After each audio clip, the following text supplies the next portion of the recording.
And I'm gonna conclude the sound healing with an offering of sound healing and also um, fire and herbs to the loving ancestral guides and spirit and the supreme creator who made this event possible. Last time what we did was we did a libation with tea, and this time we are going to use the sound and use herbs and use the flame and let the smoke carry our gratitude. One moment.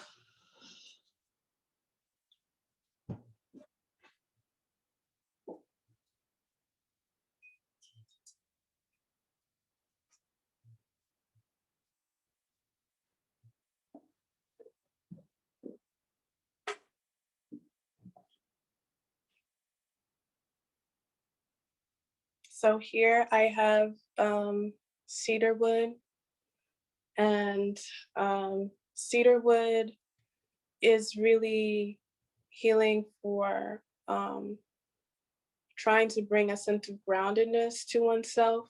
And it's also a very protective herb.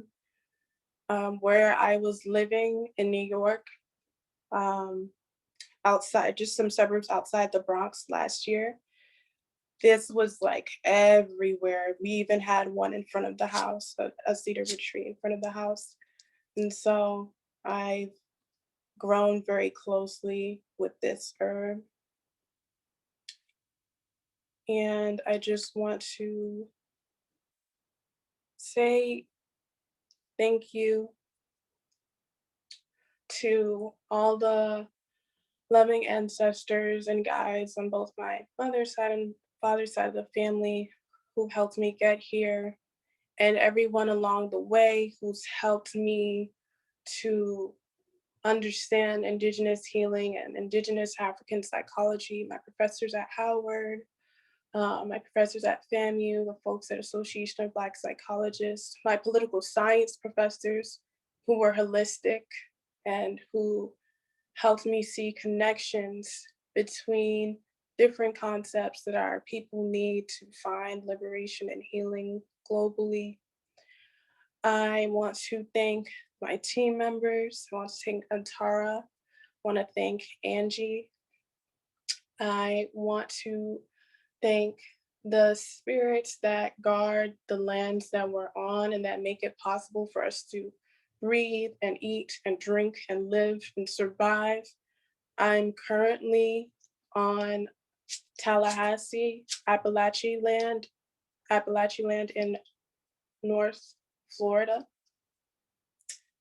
And I was born on Piscataway land and Anacostans land in Washington, D.C. And my family is from Bimbia land, Wobia land, Douala land in Cameroon, and Ewe land in Togo. And Imani was seated its first event, when we had our in-person event in the Bronx on New York, which is Lenape land. So I want to also thank those spirits that made that possible. And all of our speakers here today, I want to say thank you to you and your guides that's brought you here, Dr. Linda James Myers, Dr. Kiki Steiner, and Mama Lorna Hines, who will be joining us later on. So I just want to help us understand that it's important to open up any kind of event or activity with acknowledging spirit first, because that is also an Indigenous principle that everything comes from spirit, and that the spiritual and the physical, the spiritual and the scientific, those things, they're not separated. So I work to center that in the beginning of all of these events. And I want to thank you all for listening to the sound healing. I hope that there was healing, it was healing for you. Now we will have Dr. Linda James Myers present. I was first exposed to Dr. Linda James Myers when I was an intern at APA, American Psychological Association, and I was working in the Office of Ethnic Minority Affairs, and they were working on a docu-series on race-related stress. And she was talking about optimal psychology and internalized racism and so many different things, but from a holistic perspective. And I thought that that was so important. And then I had the pleasure of meeting her at the Association of Black Psychologists Convention very briefly when in Orlando in summer 2019. So thank you for being here today. And I'm excited to see what we're going to hear from you. First, giving honor to the great kind spirit and our ancestors, and you wonderful, wonderful Imani spiritual healing group that acknowledges the indigenous understandings. I'm so grateful and honored to actually have the opportunity to share with you today. So I have to greet you with the holy word of peace in the tradition of my ancestral spirits. So I did prepare a PowerPoint. I am so technically challenged, so hopefully I'll be able to show it. So I think I go to screen share. Okay, I'm sorry.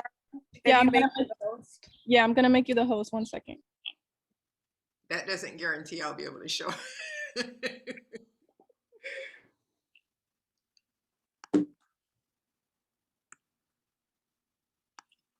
Okay, try now. It should be on the middle of the screen, and it's like a green button that says share screen. Okay, I see share screen. Okay, here we go. Yeah, my challenge is going to be able to get my PowerPoint to the screen. So let's see.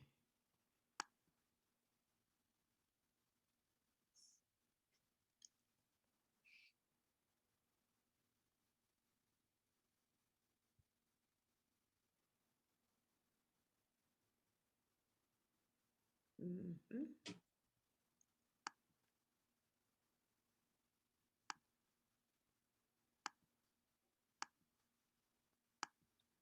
Okay, here we go. Now, I thought I would see something that says desktop because that's where I put the PowerPoint, but I'm not seeing it. So let's try location services and see if they can help me. Maybe you can click on the PowerPoint first, or like Okay, let me try that. I don't want to do that.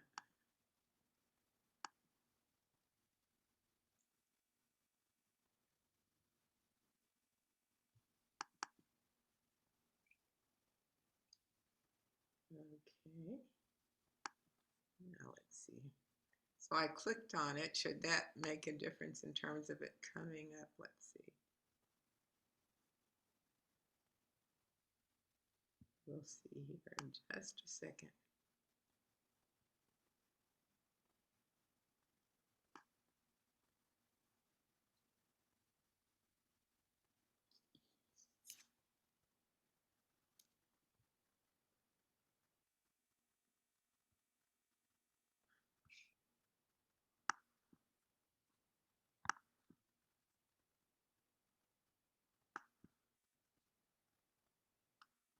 And that did not do it. So you'll have to suffer through with just looking at me.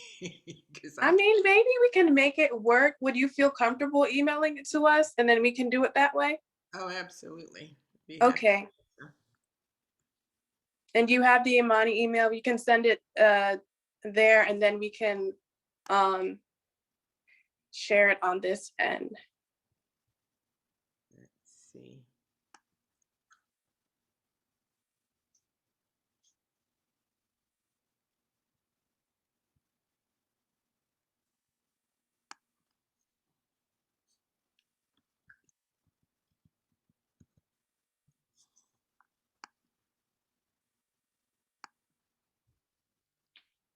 Let's see, I have your email. I'm not sure if I have the Imani. Okay, you can send it to my email, that's fine. Okay. And then Antara, can you make me the host? Or you know what? Linda, can you make Elmina the host? Do you know how? Oh, right. You just go to her name and you press on the side, the 3 dots, and you press make host. So which Elmina do you want to make the host, Elmina? I can do it. I can share on this end if I'm a host, I'm pretty sure. Okay. So that's the Elmina Bell with the sheath. Bell.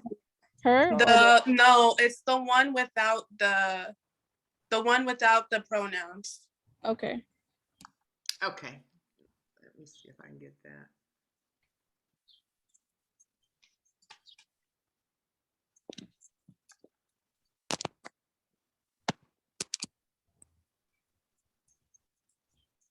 You know what? I think you'll have to do it, Antara, because my computer wants to be funny right now. Okay. What's your email, Antara? I'll write it in the chat. Can you see the chat? I can't right now, but I will be able to. Hold on. Okay. It's ttmorphe@gmail, but I'll write it down so you see.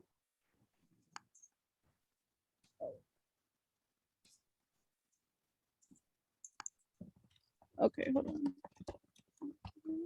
Sorry about this, folks.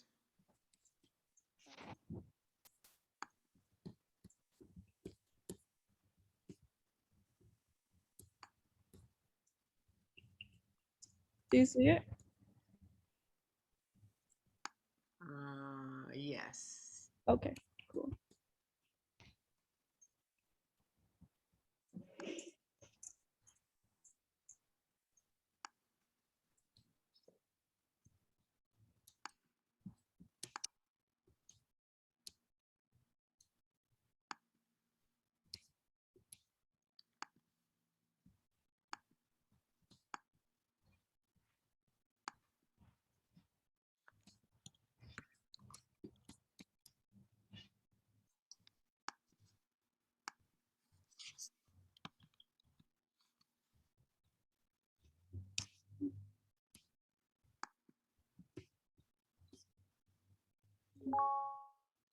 Did you get it?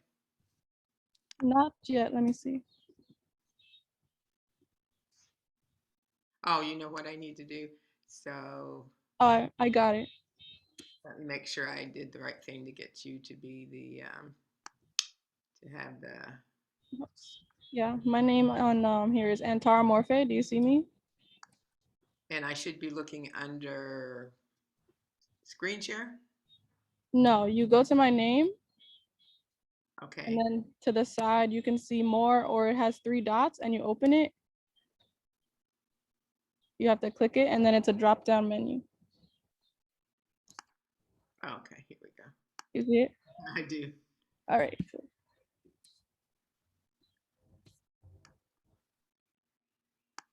There we go. Okay, got it. Okay. So I'm going to open the PowerPoint.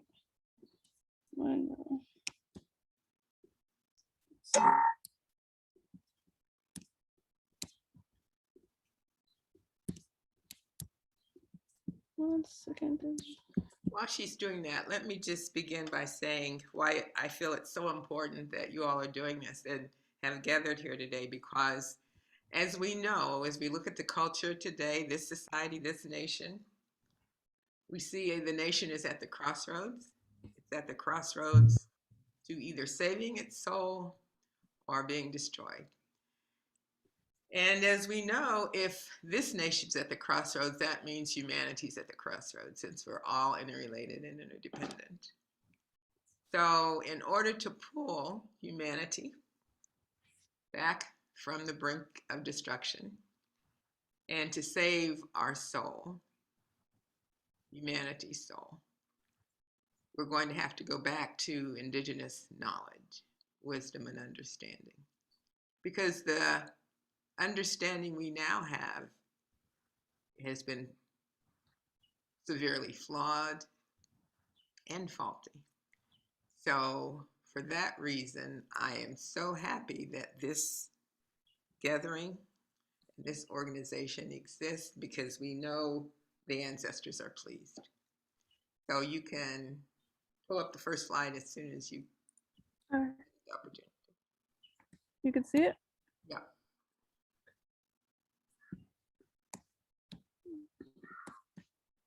So, next slide, please. Hold on. Let me put it in presentation. So there were a series of questions or issues that the gathering collective asked us to address. So I thought I'd try to throw some of all of them into this presentation. So it began with the importance of communal and collective healing. So I thought I'd use optimal psychology, also known as optimal conceptual theory, as a basis for meeting the challenges to our mental health and sustainable well-being in a toxic, pathological, traumatizing, larger social context. Next slide. So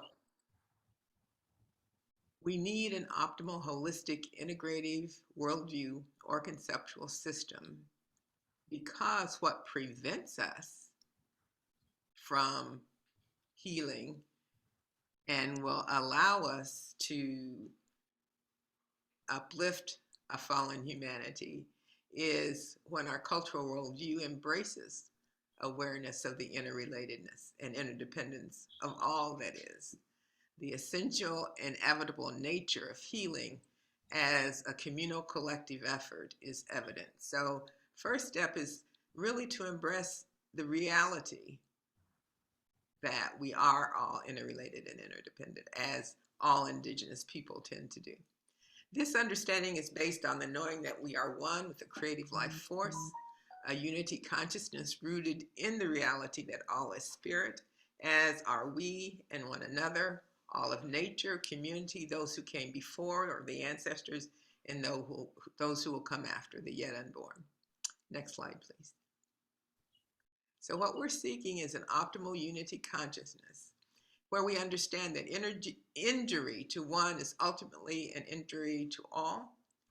Healing and upliftment of one is the healing and upliftment of all. Realization of this consciousness is sustained by going within, connecting with the divine essence within us and within which we are, and recognizing that so doing brings forth the healing energy of what the Bantu call in Zola. Zola means love, peace, productivity, and it's the energy that connects us to Ngola, that total essence of complete healing energy of universal spirit. So I'm drawing here from the Bantu Congo and the isiZulu languages. They both have the term Zola. So the source of our challenge and problem is a faulty, imbalanced understanding of health and care that's brought to us in a social context by those who have the same faulty, suboptimal cultural worldview that ignores the true nature of reality and cumulative knowledge, wisdom, and understanding of the ages, and has a finite and limited insight into what is of greatest value. This faulty, imbalanced worldview, or faulty suboptimal view, is the basis for systemic racism, colorism, sexism, classism, colonialism, and all the other societalisms we can think of. Next slide, please.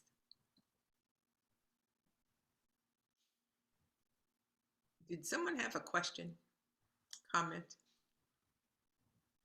If you do, you can unmute yourself and ask it. I would be happy to answer, because this gets worse. No, just kidding. Yes. Was someone going to say something? No, I was just laughing at what you were saying. So while of us have been socialized through colonization or chattel enslavement into a suboptimal cultural worldview of our European descent captors, and their failure to acknowledge the heights of knowledge across cultural groups, from quantum physics and neuroscience to indigenous wisdom, Eastern philosophies, and African common sense, has left us in peril. Because in that, we see they don't even acknowledge the teachings of their own science models. which is yielded then a false understanding of the true nature of self as individual form, finite and limited, disconnected from the all, as opposed to a multidimensional spirit being sense of self, which is what we truly are. This ignorance regarding care for true self, health, and sustainable well-being puts us at peril. Next slide, please. So I think one of the things that we can afford to do that many people are very reluctant to do is to acknowledge the historical reality of unity consciousness. Because we deny the oneness of humanity and really try to ignore the historical and scientific, archaeological, linguistic, biogenetic, and anthropological records of the evolution of all our ancestors from Africa, spreading the same understandings throughout the globe, now witnessed throughout the world in various forms in all cultural groups, particularly those embracing their indigenous cultural roots. The resistance to do this is ultimately grounded in that fragmented, fractured, faulty worldview that has us focusing far too externally and ignoring and being alienated from that spiritual aspect of being. But the truth is, and the challenge is, until we go back and develop a comprehensive, cohesive, coherent understanding of who we are as spirit beings, as human beings, that we are all of the same ancestry. Homo sapiens sapien moved out of Africa throughout the globe and took the same kind of knowledge, wisdom, and understanding we see prevalent among indigenous people throughout the world. Next slide, please. Again, feel free to interrupt me. So what's missing is an appreciation of indigenous knowledge. Because when we develop that appreciation, we'll understand the relationship and connection to nature, spirit for healing from trauma, addiction, or just reducing stress. Because the cultural worldview, which I have come to call optimal, that's rooted in the wisdom tradition of African deep thought. And I reference the wisdom tradition of African deep thought because that's where we see some of the earliest historical records being left us in terms of what we must do and how these ancients thought.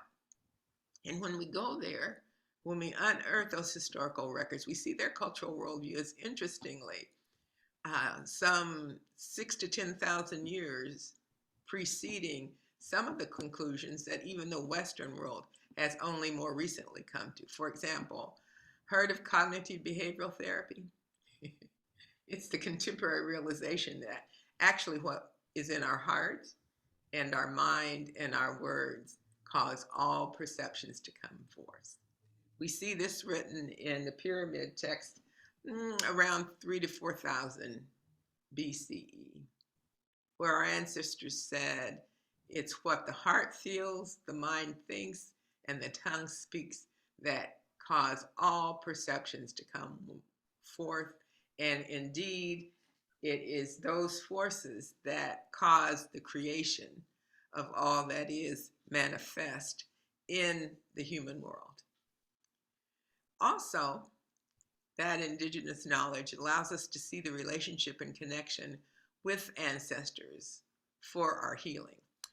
All too often, and I'm sure you all are aware of all this talk about the epigenetic memory of trauma, but seldom do we talk about the epigenetic memory of transcendence, because it only makes sense if in our DNA is that blueprint for trauma, the blueprint for transcendence from that trauma also has to exist. But part of what has to happen in order for that transcendent memory to be ignited is clarity of communication. Communication with that divine force, which is within us and within which we are. And I'm just still feeling the calling that Elmina did early with those drums and that chant and the bells and the rain stick.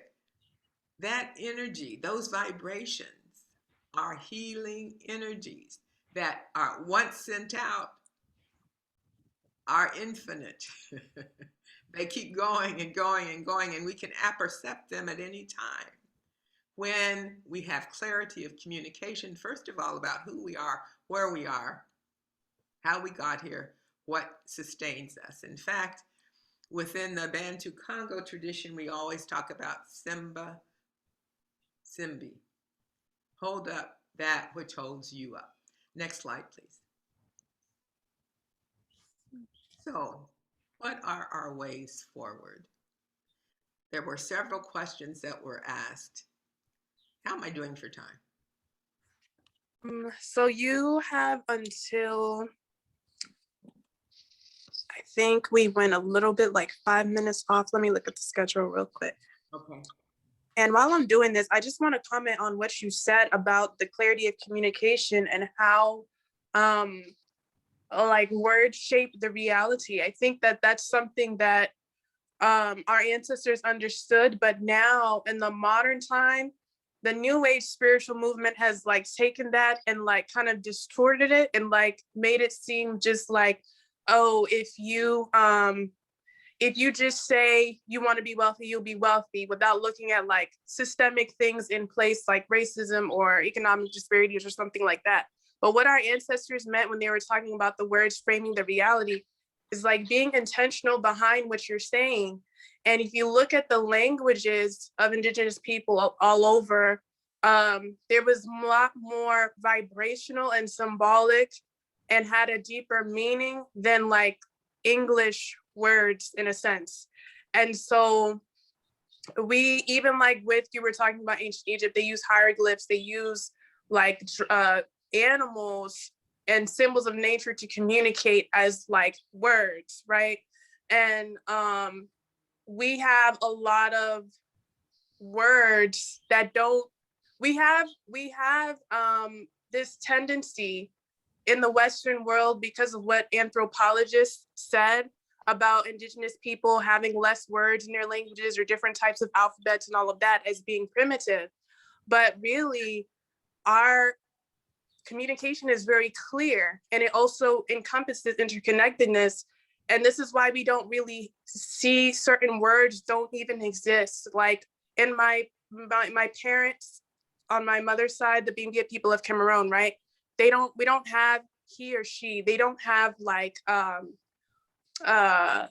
those types of pronouns. It's not that they don't recognize biological differences when someone's born and all of that, but there is not like this overemphasis of like sexism and all these things, because we don't even have, you know, a framing for that. We don't even have the word slave we don't have these words, right? And we also had to, especially just thinking about also from an astrological perspective, the North Node's in Gemini, right? Like the power of words to shape things and what we're calling therapy and what we're not calling therapy. We have to get back to, again, destigmatizing these indigenous methods and understand that they can be therapy as well. So I just wanted to put that in there. I have the schedule up, and you have until 1:40. Oh, wonderful. Great. Yes. Excellent. Thank you for that too, because it absolutely is true. When we begin to realize who we are and what we are and our connection to that divine spirit, we know, even when they say what the heart feels and the mind thinks and the tongue speaks, much of that is really about vibration, and all things vibrate. And so we need to think not just about words in the Western view, but as you suggested, the idea that my intention, remember we start with what the heart feels and the mind thinks and the tongue speaks. They're all interrelated and interdependent. And as you pointed out so clearly, in the Western world, a lot of the so-called new thought, which is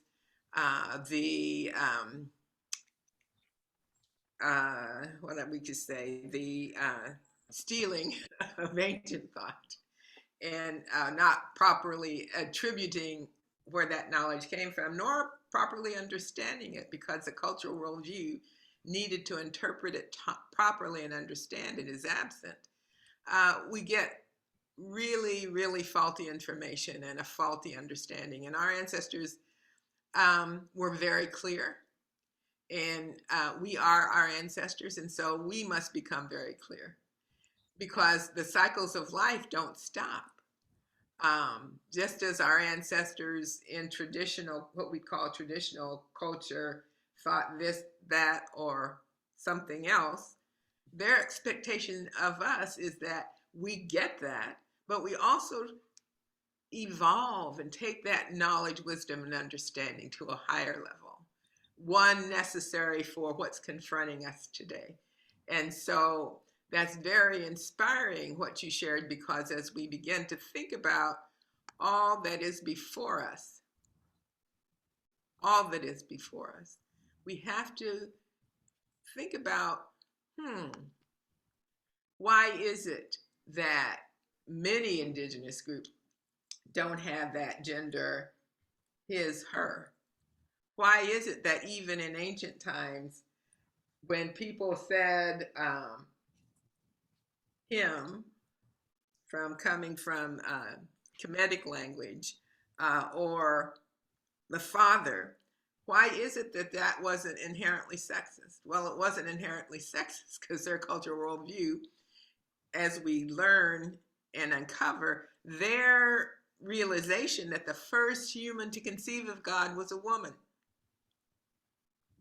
We start with the star period, to the moon lunar period, to the sun period, and we see that when women understood, Set gave birth to the sun, and through her education and teaching, the son becomes the father. There's such a depthful understanding that there can be no male without what? Female.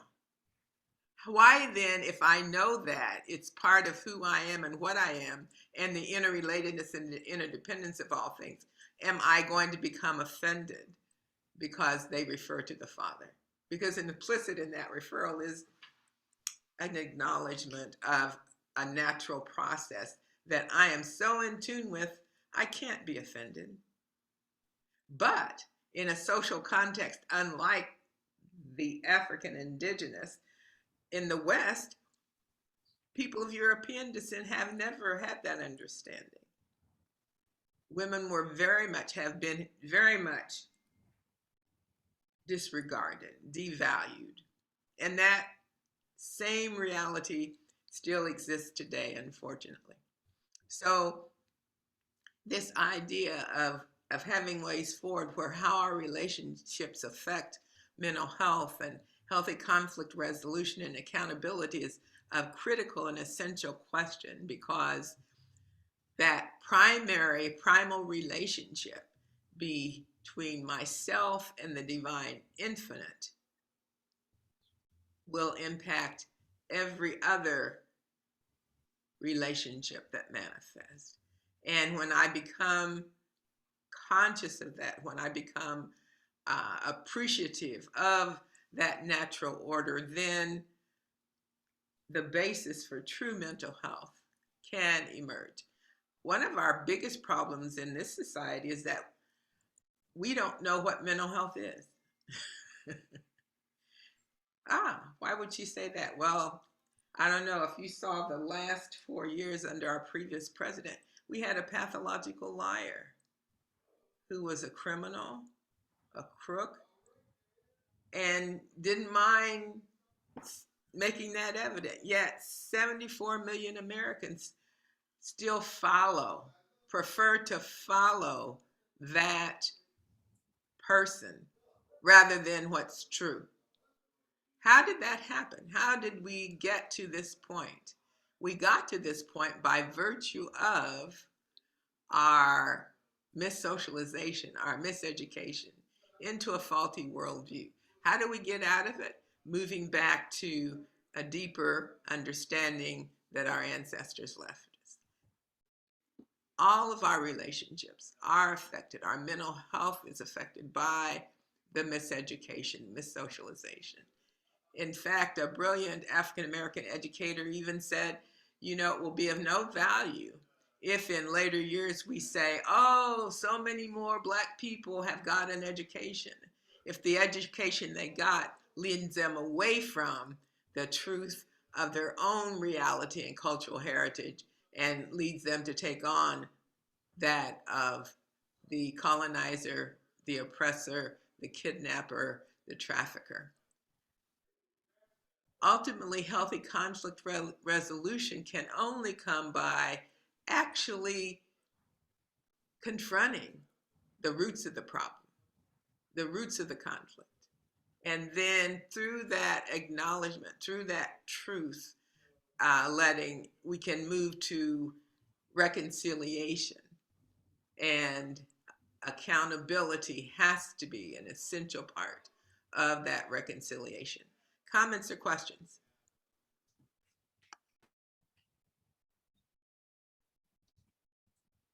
I have a question. Could you speak a little more about the accountability piece? Like I can understand as a mental health therapist why it's important, but what about for folks where that is a challenge to be accountable?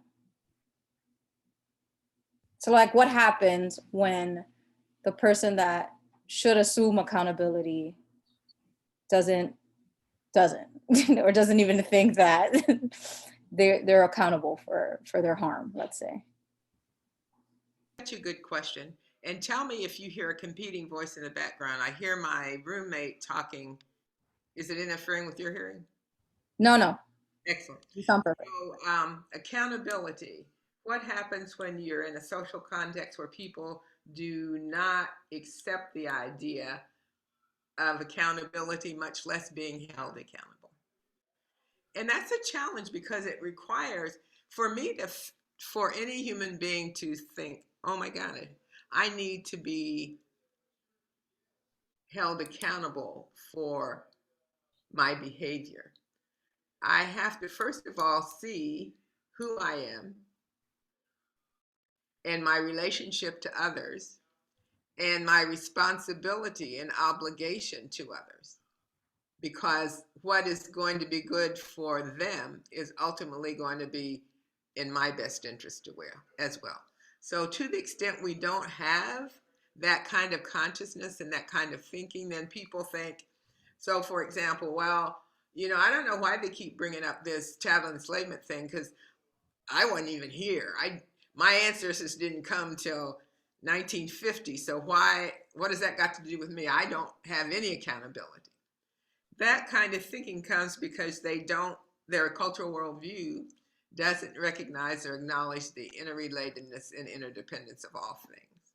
So even if your family didn't come till 1955, your family benefited from what happened in 1655, 1755, 1855, because it's all cumulative. So that the brutality endured by those cast, chattel, enslaved, and their labor that built the wealth of this nation, you benefit from today. Had they not sacrificed in that way, this nation would not be where it is. Actually, the global economy would not be where it is because we see the entire Western world profited from that labor. So part of the problem with accountability is it takes this shift in mindset to a holistic and integrative mindset. So in answer to your question, one of the first things I would do with those folk who don't see accountability is introduce them to the idea of the interrelatedness and interdependence of all things.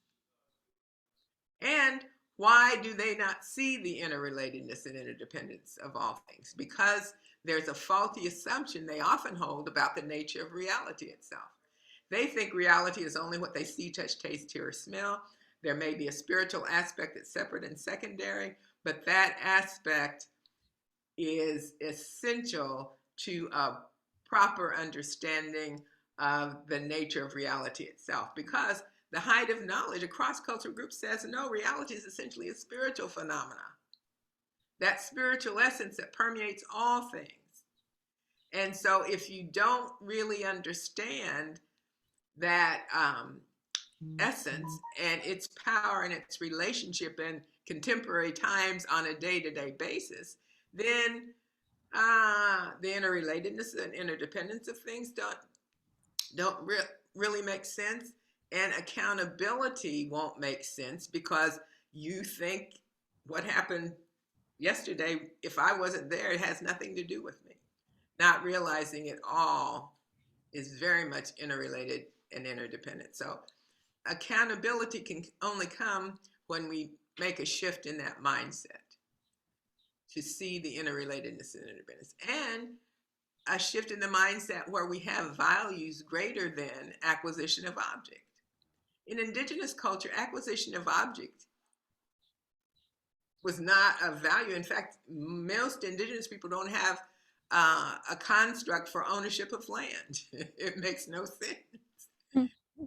So, introducing this indigenous knowledge that we're here to talk about today is so critical to an increased understanding and sense of accountability, because it's what's going to give us the roadmap to help at least introduce people who deny accountability a strategy for seeing its importance. And without a strategy for seeing its importance, that probably is going to impact them personally, they're not going to be too interested. Unfortunately, in this social context, what interests and motivates most people is what's going to benefit me. And so at the end of the day, in this discussion about indigenous knowledge, one of the things we have to bring forth is, in your cultural worldview of socialization, you think you are this individual form that began at birth, ends at death. We don't know exactly when life begins. Is it conception, preconception, born? We don't know when death occurs. Is it when the heart stops, the brain stops? We don't know. In that construction of reality, which is false, you're not going to be seeing any accountability. But in the construction of our ancestors who understood, consciousness comes in with you long before you're born, will go with you long after your death. Even their science, Western science, has confirmed that. And so our understanding in terms relative to accountability isn't even about what's happening here and now. What we're trying to do is to achieve eternal life. We're trying to make sure our souls are as light as a feather when weighed on the scale of eternal truth.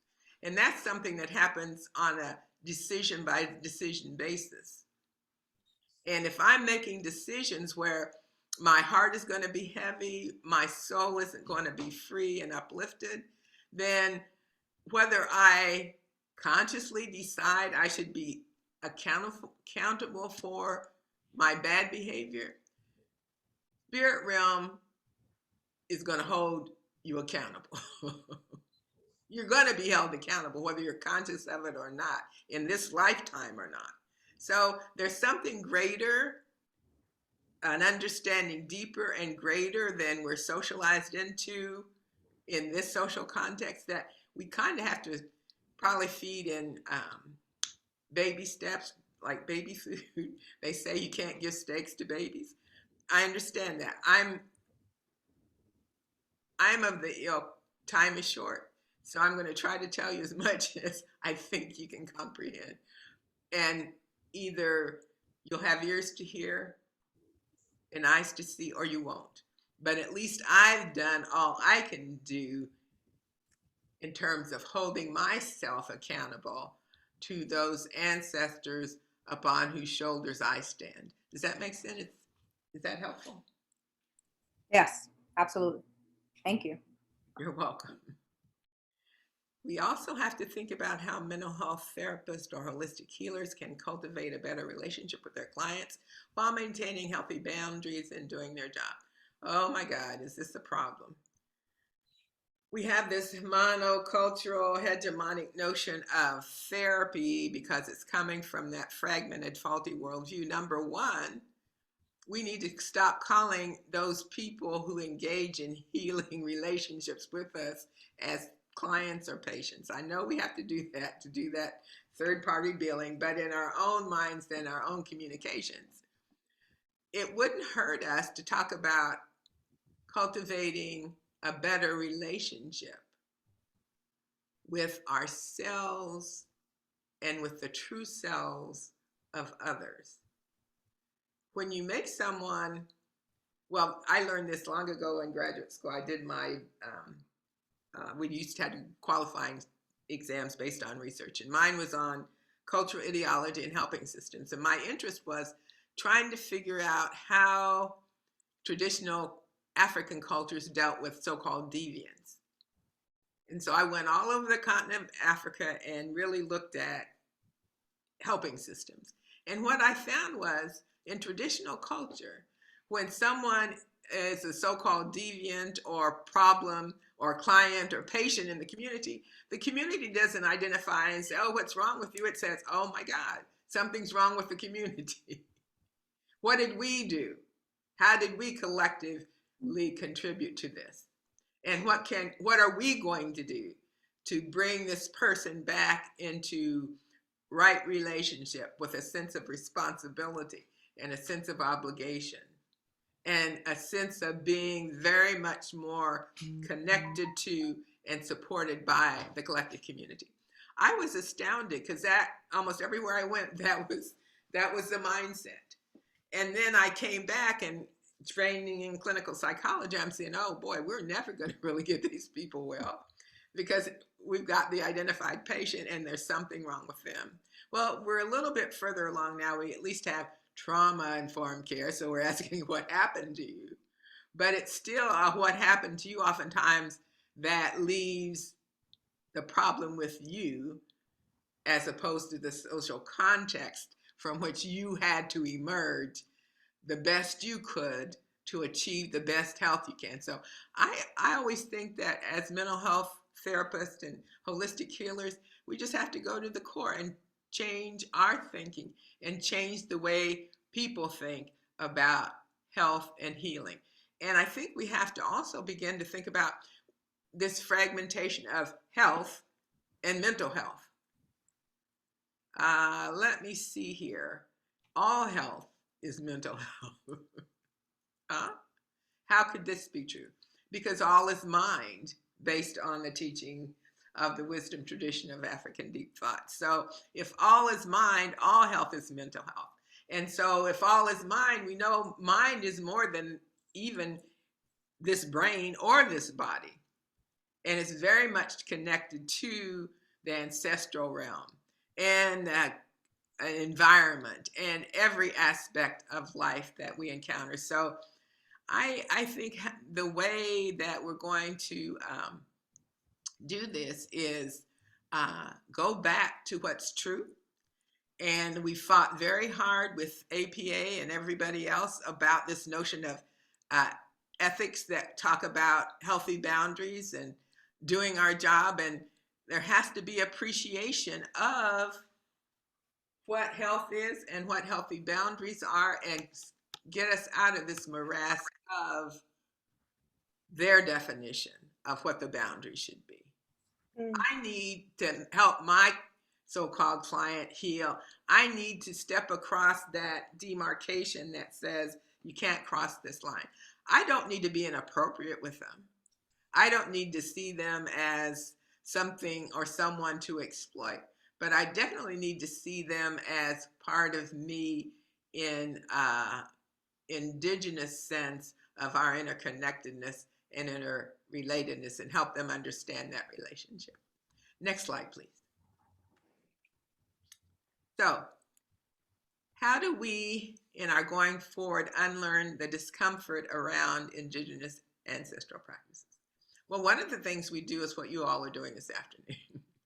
We're coming together, we're looking at those indigenous ancestral practices, we're practicing them, and we're getting comfortable around them. And we're beginning to unlearn the discomfort, realizing the discomfort comes from that faulty, fragmented, fractured cultural worldview, which has been imposed on us by the colonizers, by the chattel enslaving traffickers. And we're giving up on that faulty worldview, so suboptimal, and taking on a more optimal view and understanding. What are the systemic barriers that get in the way of practicing interconnectedness and interdependence? I suggest that that foundation of those systemic barriers is a faulty conceptual system, a faulty worldview, a faulty set of assumptions about the nature of reality, knowledge, how one knows, what's of value, identity, one's worth, one's value, all of those assumptions that become a part of our conceptual system are going to be suboptimal if we've not examined our conceptual system. 99.9% of the times we're buying into the worldview, the conceptual system of our missocialization, and we're giving up our future, our peace, our joy, our well-being, our bliss, all those things that speak to health and sustainable well-being. So I think identifying the barriers at the level of cultural deep structure, conceptual system, how our mindset is built is the first barrier to overcome, because when we do that, inherently we're going to not only sense a deeper interconnectedness and interdependence, we're also going to sense the value and beauty of that sense of interconnected and interdependence. How we overcome those barriers is a process I call an optimization process. The first step in the optimization of our consciousness is to sit down and decide what we really believe is true. Do we believe what our ancestors said? That all things are interrelated and interdependent. We're one with the divine. We're divine beings. We're here to master lessons so we can come to more consciously realize who we are as being one with the creative life force? Or are we, as our captors and colonizers said, this individual form that's here pretty much to acquire objects and to see the world as essentially a material phenomenon, that our own sense of identity and worth can be based on external criteria, what we own, our income, where we live, how we look, all of those. What do we believe is true? And if we believe the former is true, as our ancestors said, then the process of getting back to that is optimized when we bring to conscious awareness what we've been telling ourselves, become aware of the feelings, and they'll be negative, fear, shame, guilt, yada, yada, some negative feeling. We bring that feeling to conscious awareness. We examine the assumptions that have given that feeling a home, and then we master the lessons that instance has brought us. And we come back to the true sense of who we really are, clearer, stronger, better, more capable of sustainable well-being. Comments or questions? We have 2 minutes. I just wanted to speak to the point that you shared earlier about the boundaries and with APA and all that. It was hard for me to work at APA, American Psychological Association. I loved everyone in my office. My boss was cool. My coworkers were cool, but certain systemic institutional things above us was difficult. And I had to speak at an astrology and ethics panel about a month ago. And this ethics thing with boundaries with client came up, and it was kind of uncomfortable for me listening to certain things that people say, like sometimes that, like, you know, you should not eat a meal with your clients, and like the only relationship you should have with your client is when you're giving them the reading or when you're giving them therapy, and you're not supposed to like connect with them outside of that. And I know that there's concerns about, you know, transference and people like dating the client and stuff like that. But from an Indigenous perspective, we don't have these kind of issues because, one, there isn't an overemphasis on like romantic relationships is more important than other relationships, which makes people always want to automatically go to that. but also it's considered unethical from an Indigenous perspective to just go to a therapist or to just go to a reader you don't know, you've never met, and pour your soul out to them because you have not cultivated a relationship with this person. And I actually wrote a paper for my Black psychology class last semester about people in East Africa who were working to bring Indigenous healing methods to mental health as we know it in the Western world. And that was one of the concerns, that the Africans did not want to go to therapy because they don't know the therapist. There's no relationship, right? And food and active care helps create relationship. You can bond over food. And when in Indigenous times where people, were sick and they went to go see the shaman, the healer, and all of that, people knew who that person was, who the healers were, who the shamans were, because they commune with the community, throughout the year at different ceremonies, at different festivities and events, and relate with the people. And that's how they're building relationship. So at some point in the future, should someone need help, they already have a relationship with that person. They already know who that person is, right? So that's something that we kind of have to remember when it gets to, our concept of boundaries versus their concept of boundaries, and where relationships start and how they extend outside of just this transactional thing. I'm just coming to you to fix my problem, and I trust you because you got a paper from a school that says that. And I'm not, doubting anyone's degrees or whatever. I have a degree. It's important to learn things, but that degree in and of itself does not create the energy needed to sustain a relationship. So I just wanted to speak to your point on that. Absolutely true. And I think the key is what the Western APA notion of ethics and ethical standards is grounded in is still far too external. Don't have a meal, don't have any relationship, when in actuality they need to be teaching ethics, which is know yourself, know who you are, know who your client is, and know ma'at, the moral boundaries of doing no harm is words, but how much harm have psychologists and Western psychology done? So I, for the last 5 or 6 years, have been doing, being on the ethical panel at APA representing ABC, and I keep hammering them to say, just stop. If you are of a mindset where you're thinking about how I'm going to exploit this client in this power relationship, of course, you just need to step out anyway.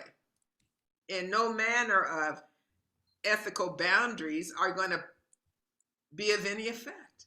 But if you are of divine spirit and you're serving ma'at, then you don't need someone to tell you don't go to dinner. Yes, go to dinner. Invite them over to your house for dinner if that's going to help heal the community. And for our communities, that would help.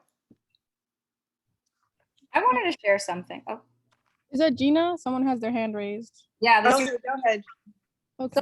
just on I love this topic.